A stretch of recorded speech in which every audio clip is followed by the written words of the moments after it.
भक्तध्यानं प्रवक्ष्यामि शृणु सर्वाङ्गसुन्दरी यत्कृतं देवदेवेन ध्यानं हनुमतः प्रियम् पञ्चवक्त्रं महाभीमं त्रिपञ्चनयनैर्युतं बाहुभिर्दशभिर्युक्तं सर्वकामार्थसिद्धिदम् पूर्वं तु वानरं वक्त्रं कोटिसूर्यसमप्रभं दंष्ट्राकरालवदनं भ्रुकुटीकुटिलेक्षणम् अस्यैव दक्षिणं वक्त्रं नारसिंहं महाद्भुतम् अत्युग्रतेजवपुषं भीषणं भयनाशनम् पश्चिमं गारुडं वक्त्रं वक्रतुण्डं महाबलं सर्वनागाप्रशमनं विषभूतादिकृन्तनम् उत्तरं सौकरं वक्त्रं कृष्णं दीप्तं नभोपमं पातालसिंहवेताल ज्वररोगादिकृन्तनम् ऊर्ध्वं हयाननं घोरं दानवान्तकरं परम् येन वक्त्रेण विप्रेन्द्र तारकख्यं महासुरं जगानसरसं तत्स्यात् सर्वशास्त्रहरं परं ध्यात्वा पञ्चमुखं रुद्रं हनुमन्तं दयानिधिम् खड्गं त्रिशूलं खट्वाङ्गं पाशाङ्कुशपर्वतं मुष्टिं कौमदकीं वृक्षं धारयन्तं कमण्डलम् बिन्दिपालं ज्ञानमुद्रां दशाभिमुनिपुङ्गवम् एतानि युधजालानि धारयन्तं भजाम्यहम् प्रीतासनोपविष्टं तं सर्वाभरणभूषितं दिव्यमाल्याम्बरधरं दिव्यगन्धानुलेपनम् सर्वाश्चर्यमयं देवं हनुमद्विश्वतोमुखम् पञ्चास्यम् अच्युतम् अनेक विचित्रवर्णावक्त्रम् शशाङ्कशिखरं कपिराजवर्यं पीताम्बरादिमुखतैरूपशोभिताङ्गम् पिङ्गाक्षम् आद्यम् अनिशं मनसा स्मरामि मर्कतीशं महोत्साहं सर्वाश्रुहरं परं शत्रुसंहार मां रक्ष श्रीमन्नापडनुद्धर ॐ हरिमरकटमरकटमन्त्रमिदं परिलिख्यति लिख्यति वामतले यदि नश्यति नश्यति शत्रुकलां यदि मुञ्चति मुञ्चति वामलता इदं कवचं पठित्वात् महाकवच पठे नरः एकवारं जपे स्तोत्रं सर्वशत्रुनिवारणं द्विवारं तु पठे नित्यं पुत्रपौत्राप्रवर्धनं त्रिवारं च पठे नित्यं सर्वसमाप्तकरं शुभम् चतुर्वारं पठे नित्यं सर्वरोगनिवारणं पञ्चवारं पठे नित्यं सर्वलोकवशङ्करं षड्वारं च पठे नित्यं सर्वदेवावशङ्करं सप्तवारं पठे नित्यं सर्वसौभाग्यदायकम् अष्टवारं पठे नित्यं मिष्टकामार्थसिद्धिदम् नववारं पठे नित्यं राजभोगमवाप्नुयात् दशवारं पठे नित्यं त्रैलोक्यज्ञानदर्शनं रुद्रावृत्तिं पठे नित्यं सर्वसिद्धिर्भवेर्ध्रुवम् कवचस्मतरणेनैव महाबलमवाप्नुयात् सुदर्शनसंहितायां श्रीरामचन्द्रसीताप्रोक्तं श्रीपञ्चमुखहनुमत्कवचं सम्पूर्णम् अथ ध्यानं प्रवक्ष्यामि शृणु सर्वाङ्गसुन्दरी यत्कृतं देवदेवेन ध्यानं हनुमतः प्रियम् पञ्चवक्त्रं महाभीमं त्रिपञ्चनयनैर्युतं बाहुभिर्दशभिर्युक्तं सर्वकामार्थसिद्धिदम् पूर्वं तु वानरं वक्त्रं कोटिसूर्यसमप्रभं दंष्ट्राकरालवदनं भ्रुकुटीकुटिलेक्षणम् अस्यैव दक्षिणं वक्त्रं नारसिंहं महाद्भुतम् अत्युग्रतेजवपुषं भीषणं भयनाशनम्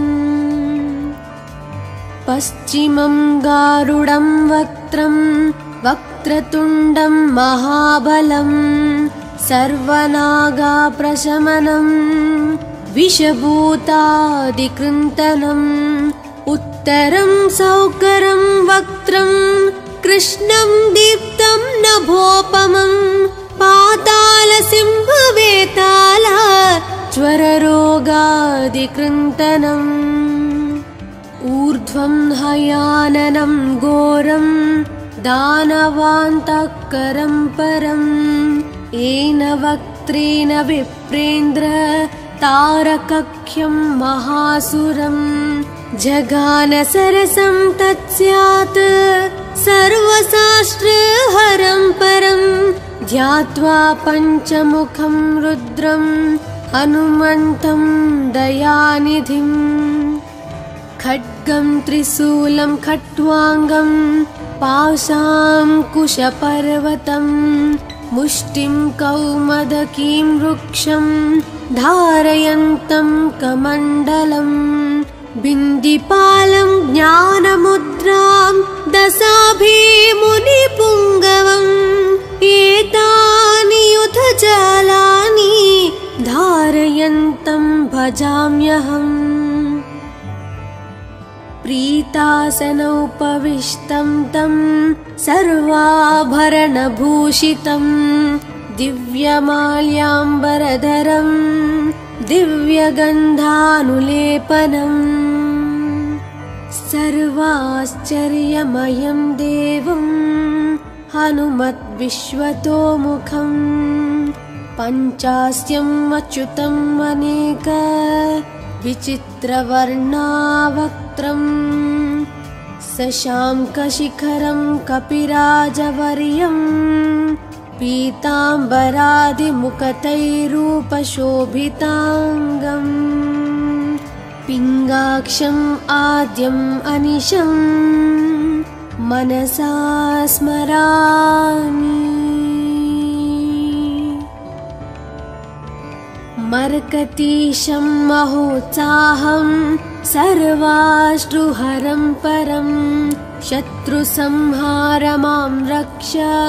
श्रीमन्नापडनुद्धर ॐ हरिमरकटमरकटमन्त्रमिदं परिलिख्यति लिख्यति वामतले यदि नश्यति नश्यति शत्रुकलां यदि मुञ्चति मुञ्चति वामलता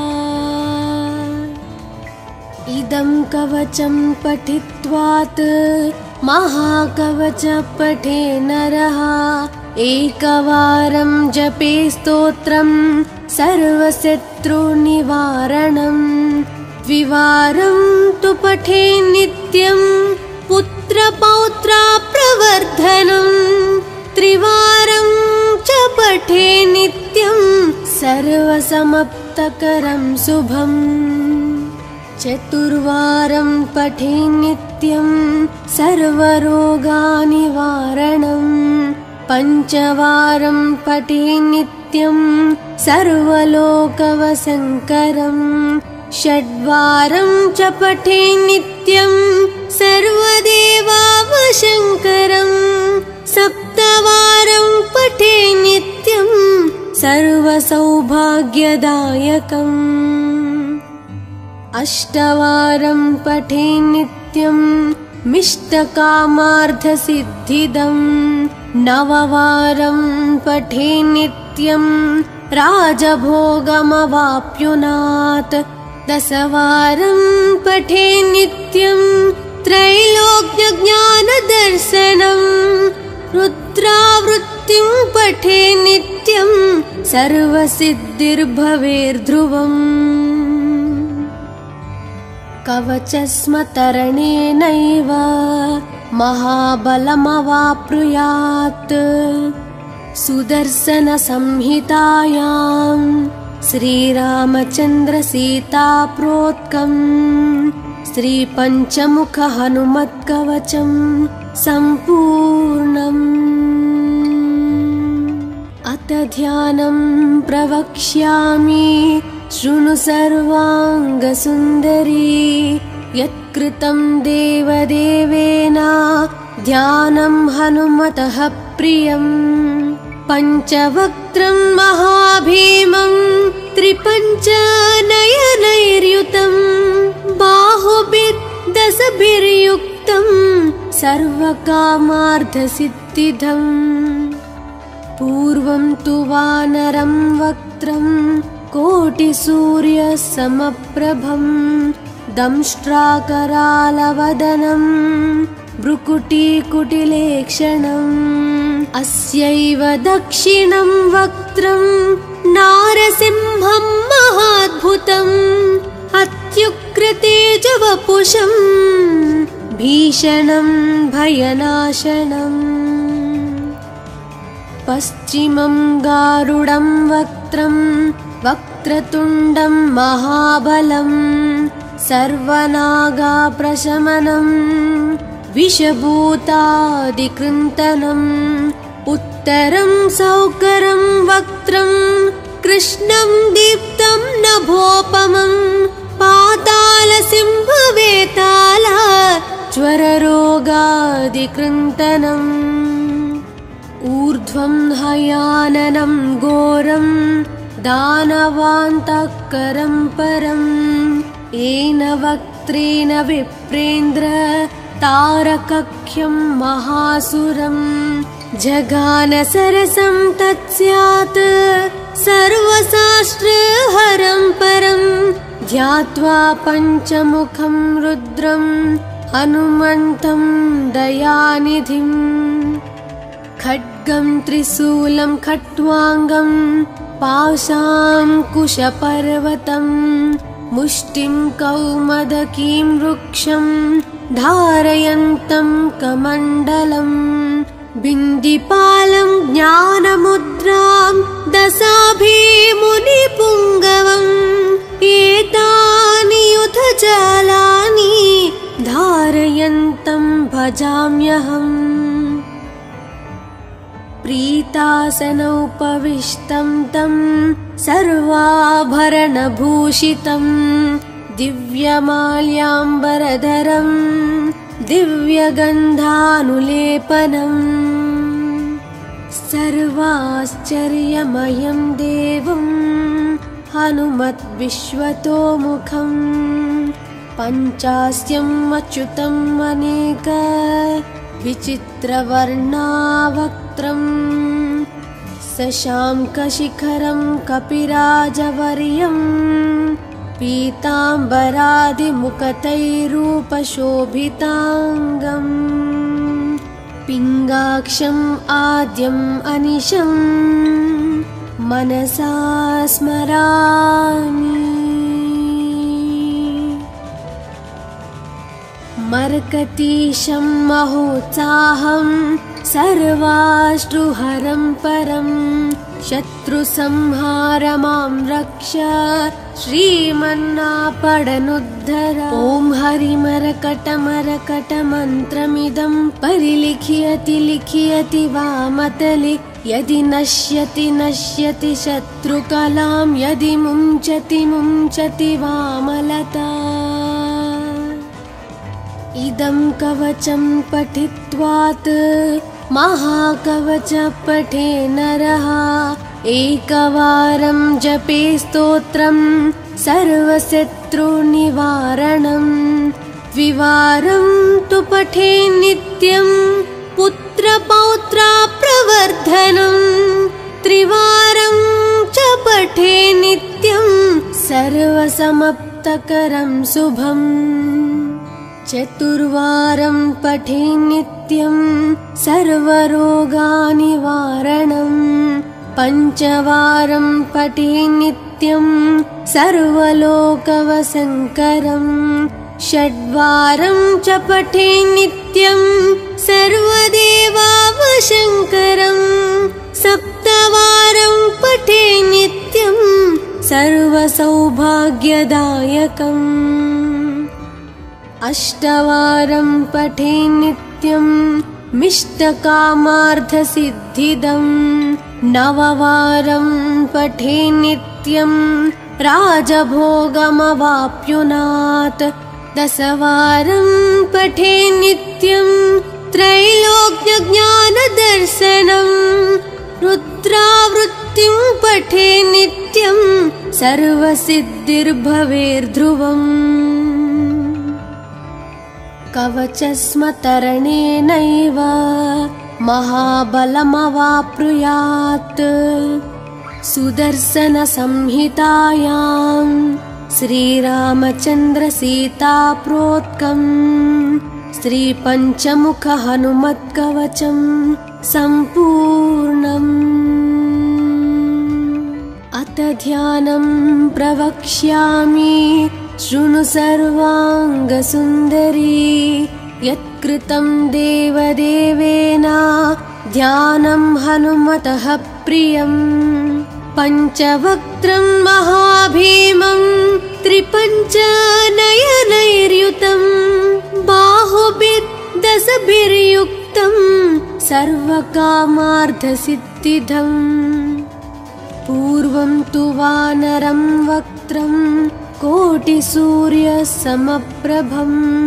दंष्ट्राकरालवदनं भ्रुकुटीकुटिलेक्षणम् अस्यैव दक्षिणं वक्त्रं नारसिंहं महाद्भुतम् अत्युग्रतेजवपुषं भीषणं भयनाशनम्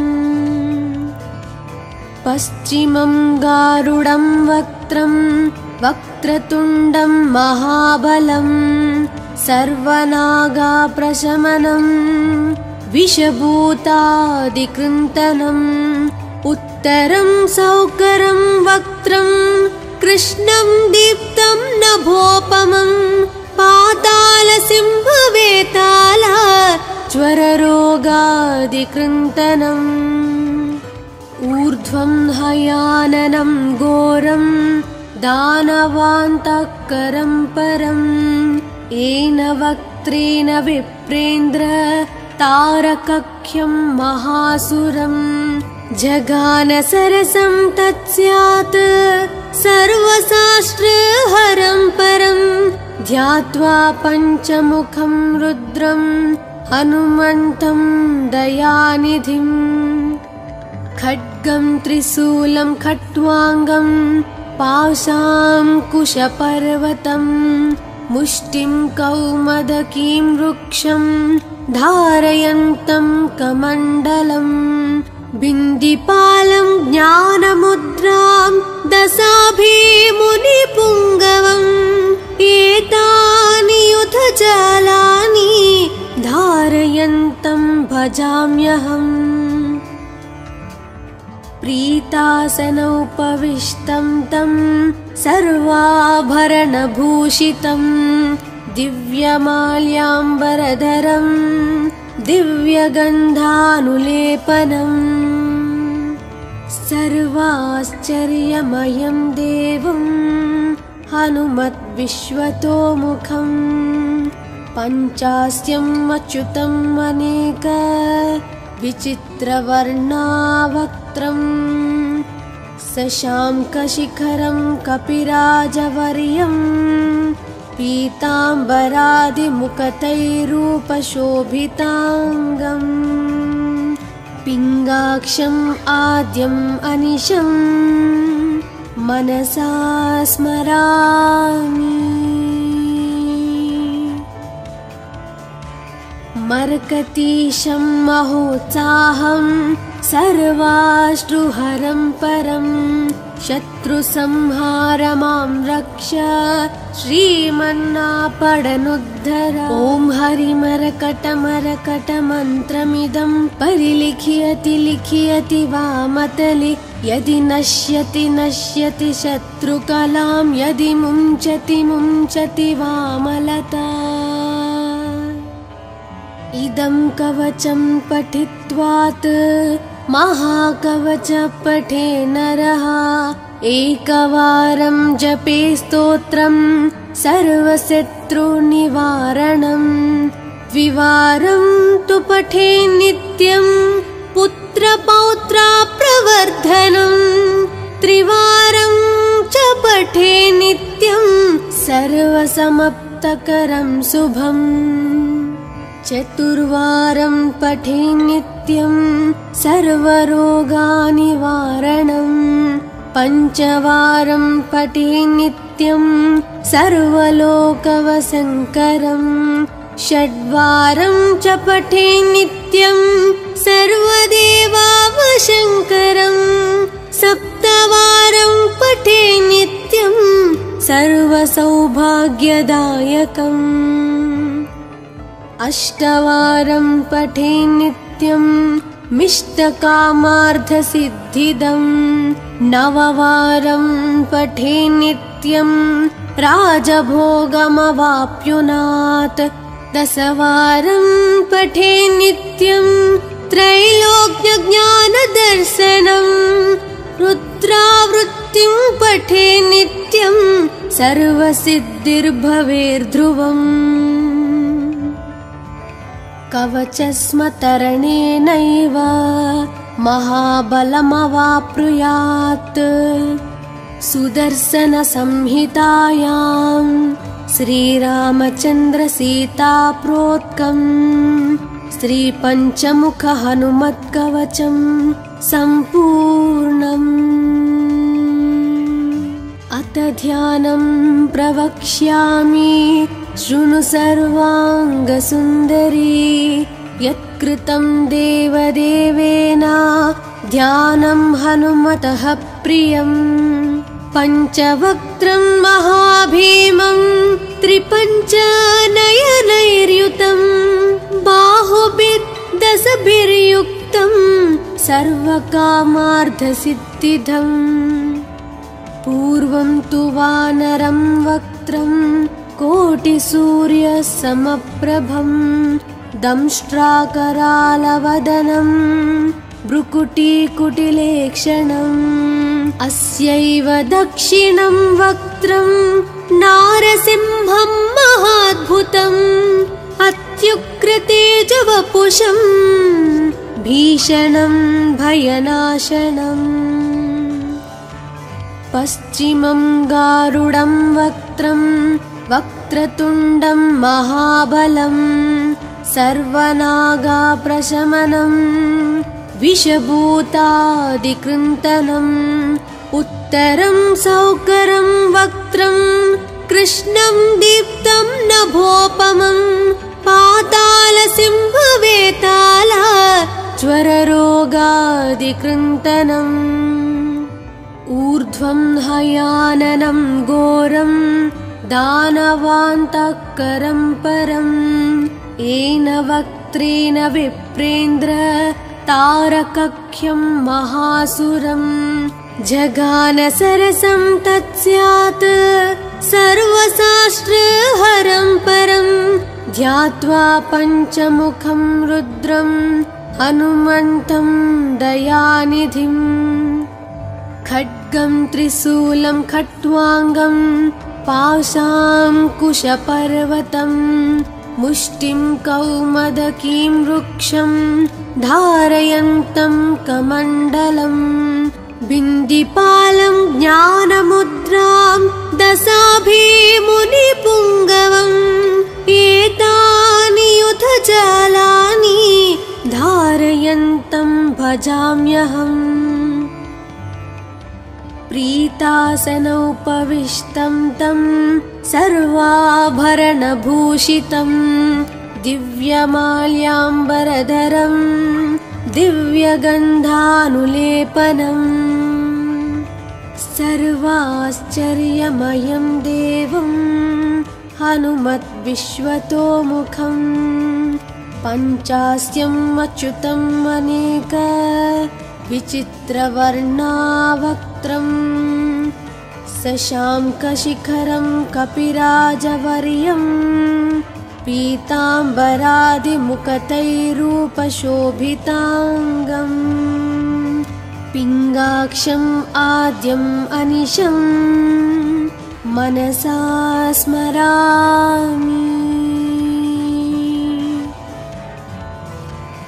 मर्कतीशं महोत्साहं सर्वाश्रुहरं परं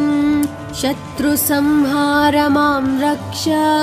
श्रीमन्नापडनुद्धर ॐ हरिमरकटमरकटमन्त्रमिदं परिलिख्यति लिख्यति वामतले यदि नश्यति नश्यति शत्रुकलां यदि मुञ्चति मुञ्चति वामलता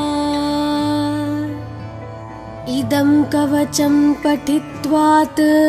महाकवच पठे नरः एकवारं जपे स्तोत्रं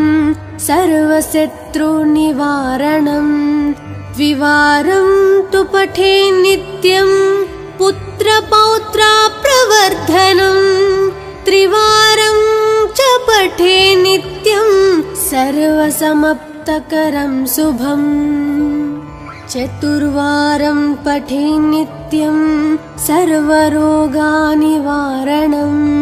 पञ्चवारं पठे नित्यं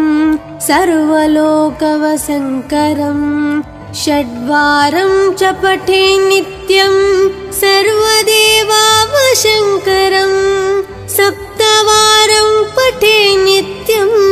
सर्वसौभाग्यदायकम्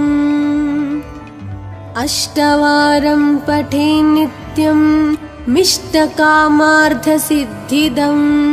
नववारं पठे नित्यं राजभोगमवाप्नुयात् दशवारं पठे नित्यं त्रैलोक्यज्ञानदर्शनं रुद्रावृत्तिं पठे नित्यं सर्वसिद्धिर्भवेर्ध्रुवम् कवचस्मतरणेनैव महाबलमवाप्नुयात् सुदर्शनसंहितायां श्रीरामचन्द्रसीताप्रोक्तं श्रीपञ्चमुखहनुमत्कवचं सम्पूर्णम् अथ ध्यानं प्रवक्ष्यामि शृणु सर्वाङ्गसुन्दरी यत्कृतं देवदेवेन ध्यानं हनुमतः प्रियम् पञ्चवक्त्रं महाभीमं त्रिपञ्चनयनैर्युतं बाहुभिर्दशभिर्युक्तं सर्वकामार्थसिद्धिदम् पूर्वं तु वानरं वक्त्रं कोटिसूर्यसमप्रभं दंष्ट्राकरालवदनं भ्रुकुटीकुटिलेक्षणम् अस्यैव दक्षिणं वक्त्रं नारसिंहं महाद्भुतम् अत्युग्रतेजवपुषं भीषणं भयनाशनम् पश्चिमं गारुडं वक्त्रं वक्रतुण्डं महाबलं सर्वनागाप्रशमनं विषभूतादिकृन्तनम् उत्तरं सौकरं वक्त्रं कृष्णं दीप्तं नभोपमं पातालसिंहवेताल ज्वररोगादिकृन्तनम् ऊर्ध्वं हयाननं घोरं दानवान्तःकरं परम् येन वक्त्रेण विप्रेन्द्र तारकख्यं महासुरम् जगानसरसं तत्स्यात् सर्वशास्त्रहरं परं ध्यात्वा पञ्चमुखं रुद्रं हनुमन्तं दयानिधिम् खड्गं त्रिशूलं खट्वाङ्गं पाशाङ्कुशपर्वतं मुष्टिं कौमदकीं वृक्षं धारयन्तं कमण्डलम् बिन्दिपालं ज्ञानमुद्रां दशाभिमुनिपुङ्गवम् एतानि युधजालानि धारयन्तं भजाम्यहम् प्रीतासनोपविष्टं तं सर्वाभरणभूषितं दिव्यमाल्याम्बरधरं दिव्यगन्धानुलेपनम् सर्वाश्चर्यमयं देवं हनुमद्विश्वतोमुखम् पञ्चास्यम् अच्युतम् अनेक विचित्रवर्णावक्त्रम् शशाङ्कशिखरं कपिराजवर्यं पीताम्बरादिमुकुटैरूपशोभिताङ्गम् पिङ्गाक्षम् आद्यम् अनिशं मनसा स्मरामि मर्कटीशं महोत्साहं सर्वाश्रुहरं परं शत्रुसंहारमां रक्ष श्रीमन्नापडनुद्धर ॐ हरिमरकटमरकटमन्त्रमिदं परिलिख्यति लिख्यति वामतले यदि नश्यति नश्यति शत्रुकलां यदि मुञ्चति मुञ्चति वामलता इदं कवचं पठित्वात् महाकवच पठे नरः एकवारं जपे स्तोत्रं सर्वशत्रुनिवारणं द्विवारं तु पठे नित्यं पुत्रपौत्राप्रवर्धनं त्रिवारं च पठे नित्यं सर्वसमाप्तकरं शुभम् चतुर्वारं पठे नित्यं सर्वरोगनिवारणं पञ्चवारं पठे नित्यं सर्वलोकवशङ्करं षड्वारं च पठे नित्यं सर्वदेवावशङ्करं सप्तवारं पठे नित्यं सर्वसौभाग्यदायकम् अष्टवारं पठे नित्यं मिष्टकामार्थसिद्धिदं नववारं पठे नित्यं राजभोगमवाप्नुयात् दशवारं पठे नित्यं त्रैलोक्यज्ञानदर्शनं रुद्रावृत्तिं पठे नित्यं सर्वसिद्धिर्भवेर्ध्रुवम् कवचस्मतरणेनैव महाबलमवाप्नुयात् सुदर्शनसंहितायां श्रीरामचन्द्रसीताप्रोक्तं श्रीपञ्चमुखहनुमत्कवचं सम्पूर्णम् अथ ध्यानं प्रवक्ष्यामि शृणु सर्वाङ्गसुन्दरी यत्कृतं देवदेवेन ध्यानं हनुमतः प्रियम् पञ्चवक्त्रं महाभीमं त्रिपञ्चनयनैर्युतं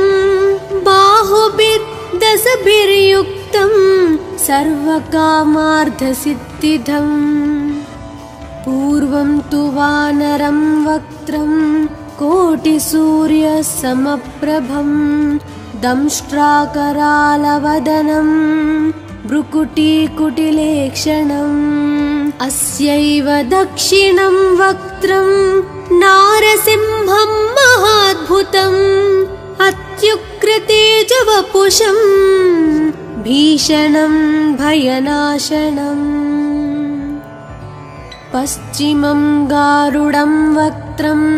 वक्रतुण्डं महाबलं सर्वनागाप्रशमनं विषभूतादिकृन्तनम् उत्तरं सौकरं वक्त्रं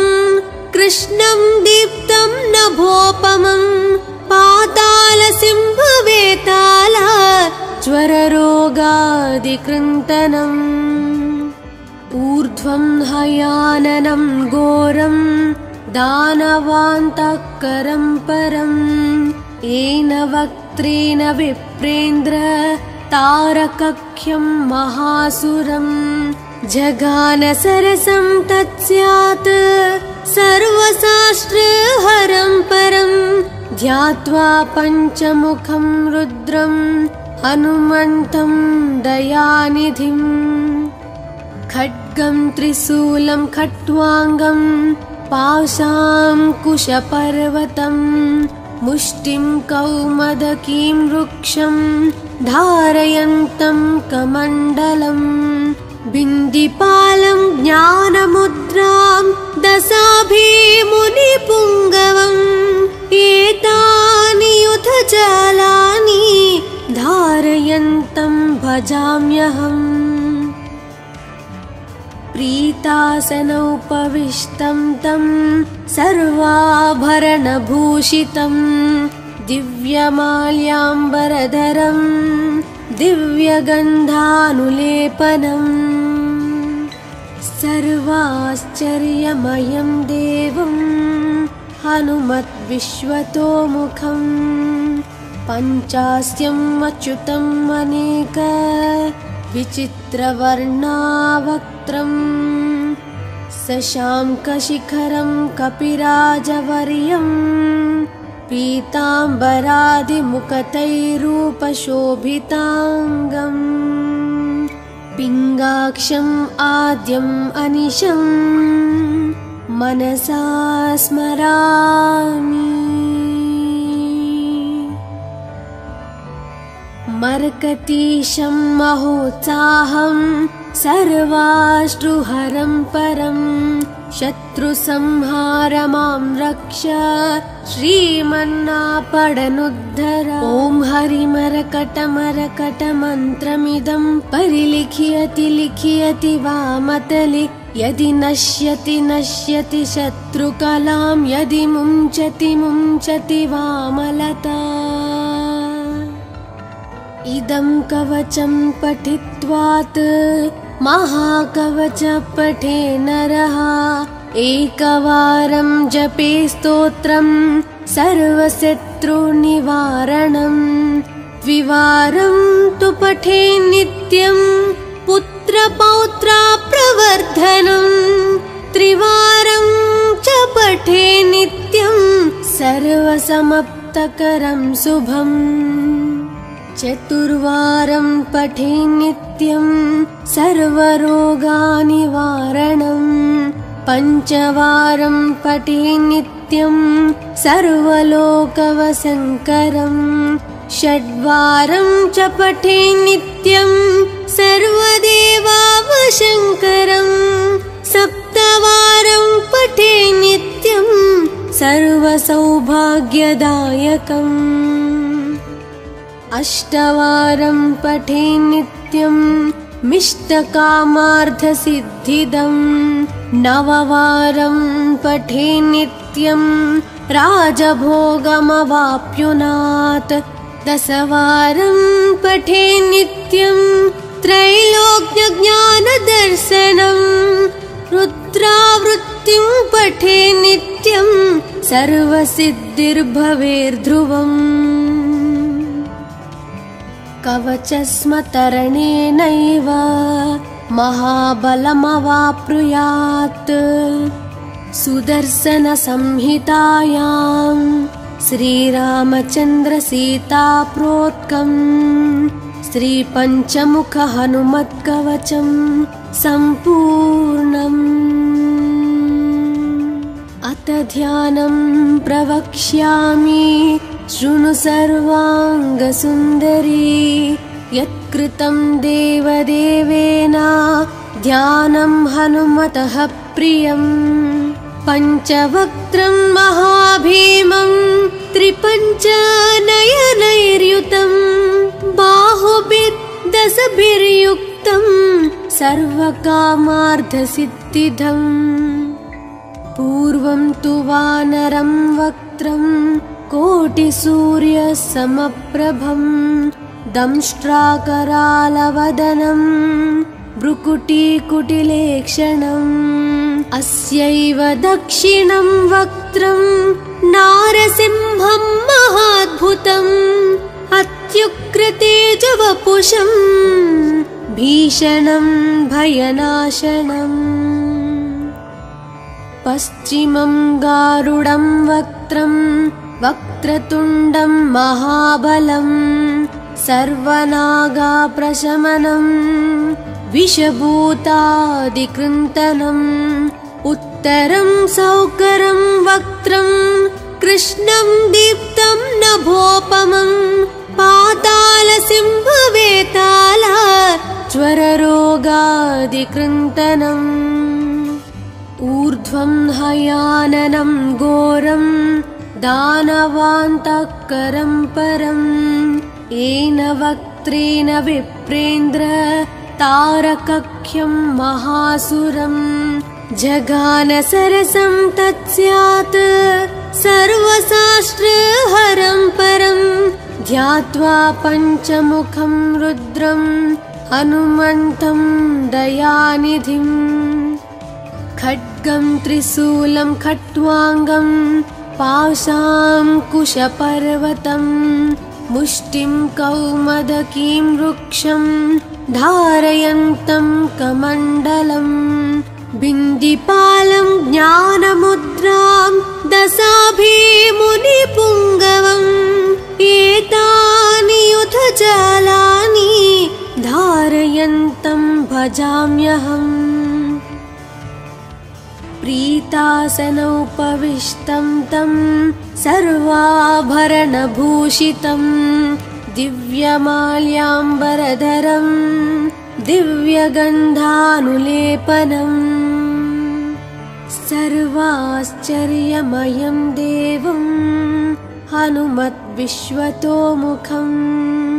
पञ्चास्यम् अच्युतम् अनेक विचित्रवर्णावक्त्रं शशाङ्कशिखरं कपिराजवर्यं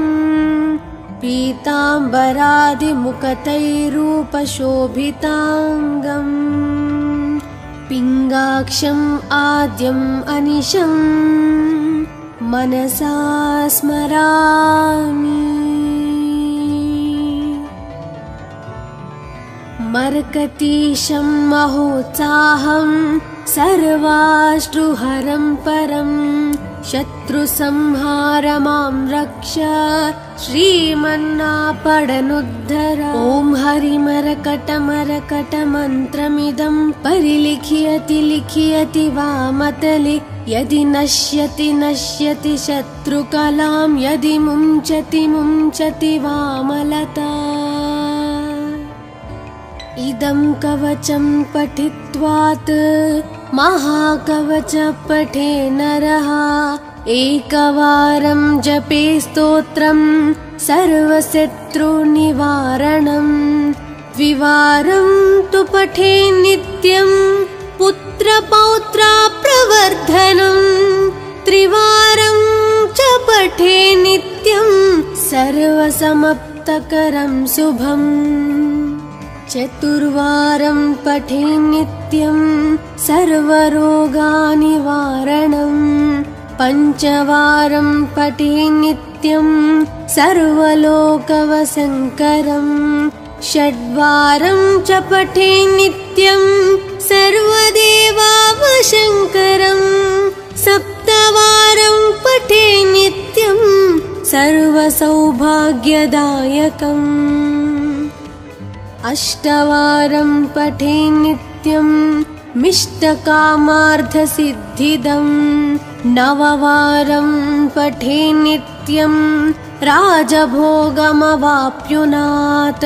दशवारं पठे नित्यं त्रैलोक्यज्ञानदर्शनम्। रुद्रावृत्तिं पठे नित्यं सर्वसिद्धिर्भवेर्ध्रुवम्। कवचस्मतरणेनैव महाबलमवाप्नुयात्। सुदर्शनसंहितायां श्रीरामचन्द्रसीताप्रोक्तं श्रीपञ्चमुखहनुमत्कवचं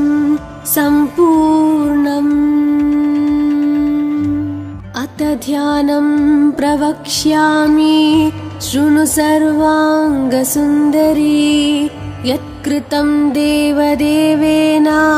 ध्यानं हनुमतः प्रियम्। पञ्चवक्त्रं महाभीमं त्रिपञ्चनयनैर्युतं। बाहुभिर्दशभिर्युक्तं सर्वकामार्थसिद्धिदम्। पूर्वं तु वानरं वक्त्रं कोटिसूर्यसमप्रभं। दंष्ट्राकरालवदनं भ्रुकुटीकुटिलेक्षणम्। अस्यैव दक्षिणं वक्त्रं नारसिंहं महाद्भुतम्। अत्युग्रतेजवपुषं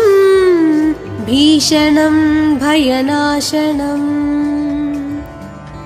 पश्चिमं गारुडं वक्त्रं वक्रतुण्डं महाबलं।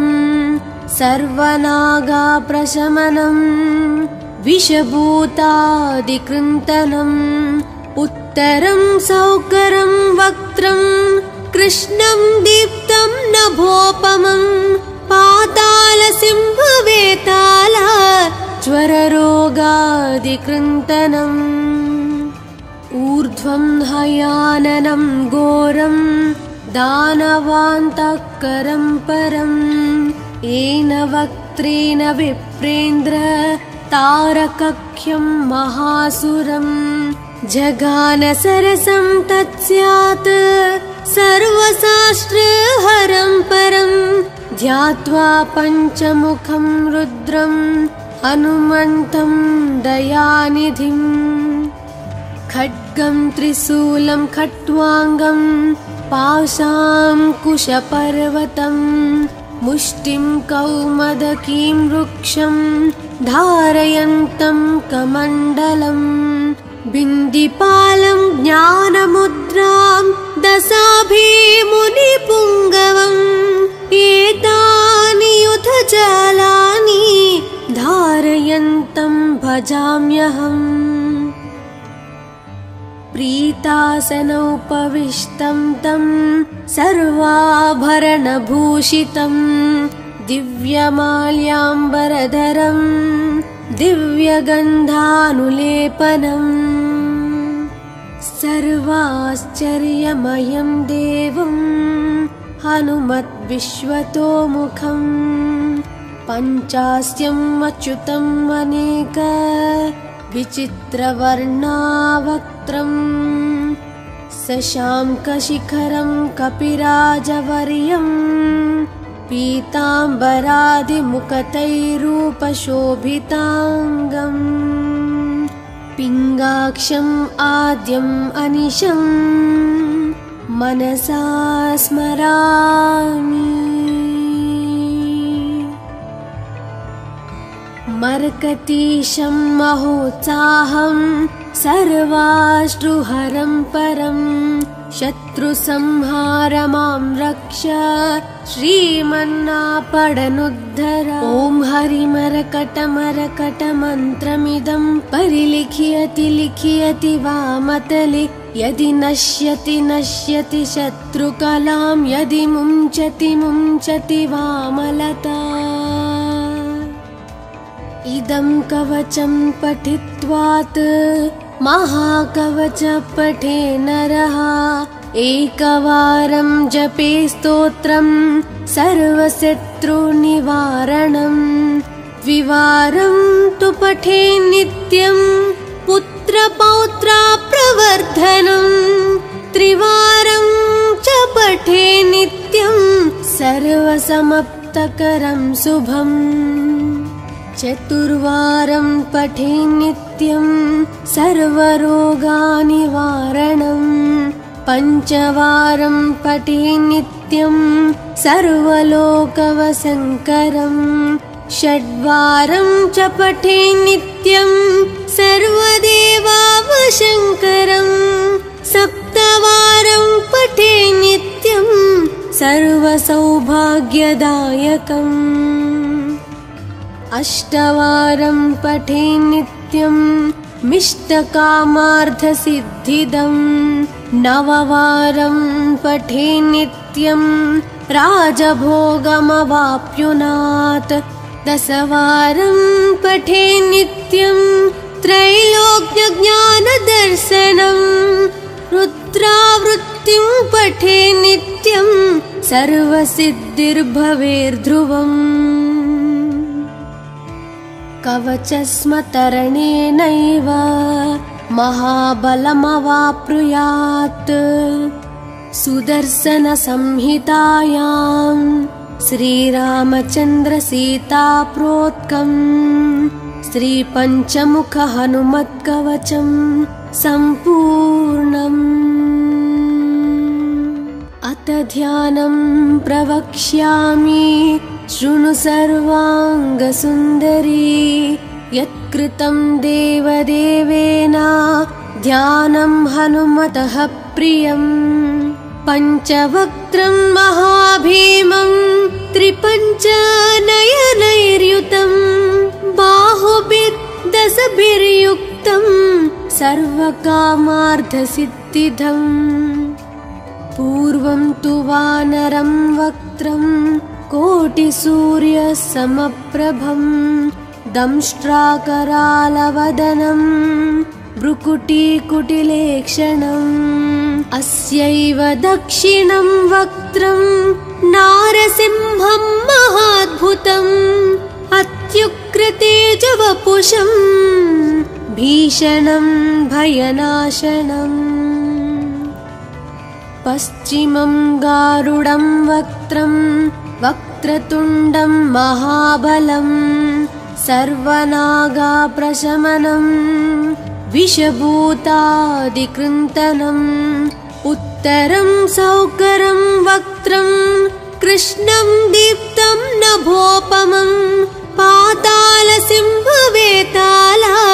ज्वररोगादिकृन्तनम्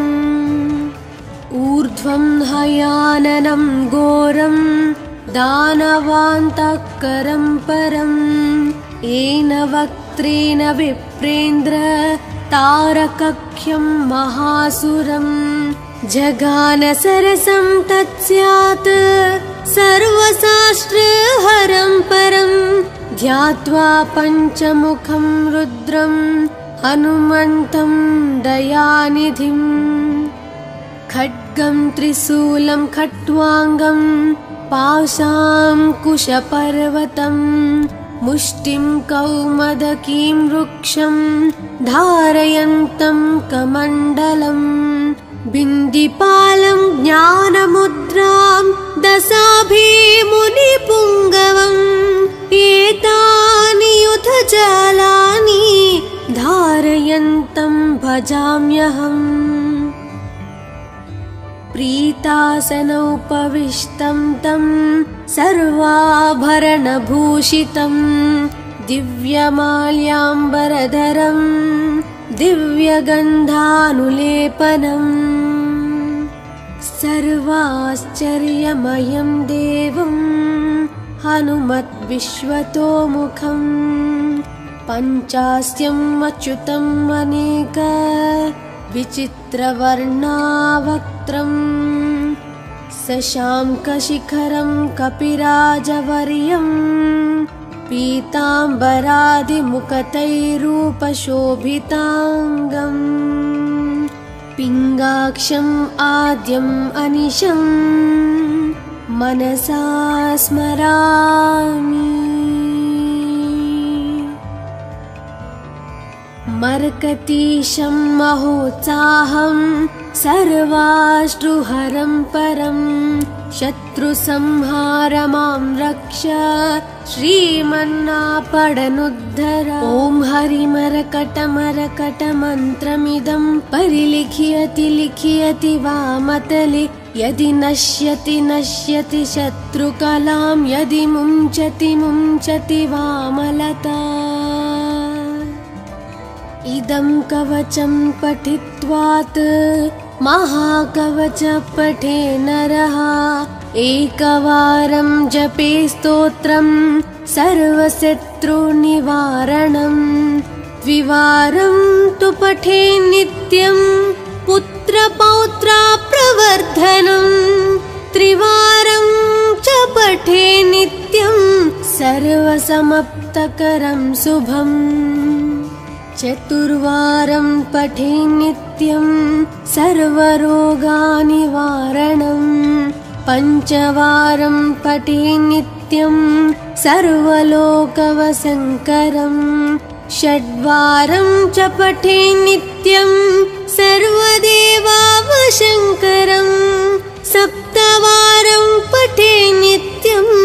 सर्वसौभाग्यदायकम् अष्टवारं पठे नित्यं मिष्टकामार्थसिद्धिदं नववारं पठे नित्यं राजभोगमवाप्नुयात् दशवारं पठे नित्यं त्रैलोक्यज्ञानदर्शनं रुद्रावृत्तिं पठे नित्यं सर्वसिद्धिर्भवेर्ध्रुवम् कवचस्मतरणेनैव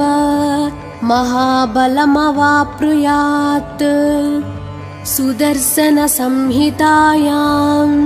श्रीरामचन्द्रसीताप्रोक्तं श्रीपञ्चमुखहनुमत्कवचं सम्पूर्णम्।